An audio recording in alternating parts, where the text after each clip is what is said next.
All right, go with me on this journey for a moment. I made a point in the show the other day that I think the most interesting question to be answered during the season is there a true equal to Georgia out there? You know, ESPN the other day did their like future program rankings, and obviously they had Georgia ranked number one, but they also sort of let it be known that right now there isn't really a very obvious number two to sort of put next to Georgia. Ohio State got that designation from ESPN, but even ESPN had acknowledged that, given the recent lack of success for Ohio State, sort of tough to make a true easy sell for them as the second best program in college football, but someone has to be there. And so what I said on the show was, when it comes to on the field, that it's going to be fascinating to see whether it's Ohio State or whether it's Texas or maybe it's Alabama or whoever, maybe it's the reigning national champions of Michigan. I guess they have to at least be considered a possibility here. Does someone emerge as a program capable of participating in a fair fight to Georgia and appear to be an equal to the Dogs in the field? We'll see if that happens. But I do think when it comes to recruiting, the best I can tell right now, that's not happening at all. Now, Alabama's had a couple of nice recruiting wins as of late. You'll give Kalen DeBoer credit for that.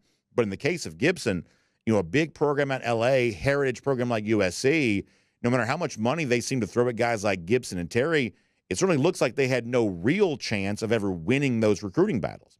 As Gibson tells it himself, apparently all Ohio State was capable of doing when it had Gibson on campus was talk bad about Georgia, and ultimately that probably pushed Gibson away from them even more than had they said nothing. And I'm speculating when I say that, but certainly the evidence would suggest that's true.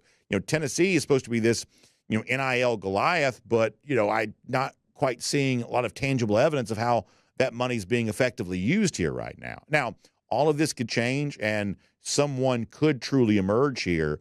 But I'm sort of amazed right now in a post-Nick Saban world just how much Georgia seems to be getting what it wants when it comes to recruiting. I'm only an amateur cartographer, but I think I'm able to follow out what you were putting there Sure. and where we want this to go. And House of the Dragon is back on HBO. Second episode dropped this week, and it's sort of being pitted as a dragon versus dragon battle. The Georgia recruiting apparatus and maybe even the Georgia program as a whole right now is actually much more like the Dragons in Game of Thrones, where it's just the Targaryen family that has them and there's no infighting. I think you're 100% spot on in this idea that somebody has to be number two. And look, I'll tell you right now, there will be national media people during the college football season this year that don't just try to prop up someone as Georgia in the same class. They're going to be people that go out there and say that their team's better than Georgia, even if Georgia goes out there and wins every game and, they're undefeated. Let's say going into that bye week is an arbitrary point, will they potentially have wins over Alabama and Texas?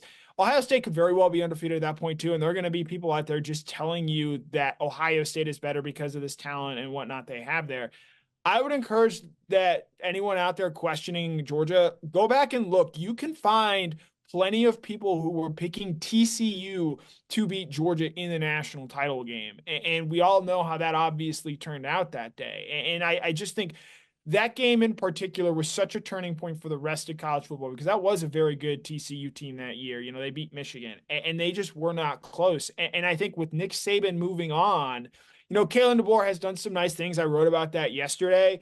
He still has to go out there and I think show that he's ready and willing to this fight, because they got badly outplayed at that national championship game against Michigan. And I just think with some of the talent that they lost to the transfer portal, I think it's going to be tough early to maybe win all of those battles. Now, they may very well beat Georgia when they play on September 28th this season, but over the course of the season, is DeBoer going to have that team in a position with the depth needed to win on a week in, week out basis? I don't know yet, and I look forward to finding out the answer to that. And so I think that's why this upcoming season is so critical for DeBoer. But in terms of comparing it to UGA, look, there's a reason Kirby is sort of seen at the top of the college football coaching ranks right now. And there doesn't seem to be anyone, at least with any real confidence, that you can list as a challenger. I think DeBoer could potentially get there, but it's still a little too early, especially as he steps into the Alabama job. I think we know about Ryan Day. I think ironically, Lincoln Riley, someone who was often compared with Kirby Smart, given how their careers both started, seems just so far away from that, from Kirby Smart in terms of where he is as a coach and where they have their two respective programs there. So it speaks to where Georgia is and how they have elevated themselves above the rest of college football. And without another Nick Saban type figure in the sport right now, there's a reason that Kirby Smart is head and shoulders above everyone else.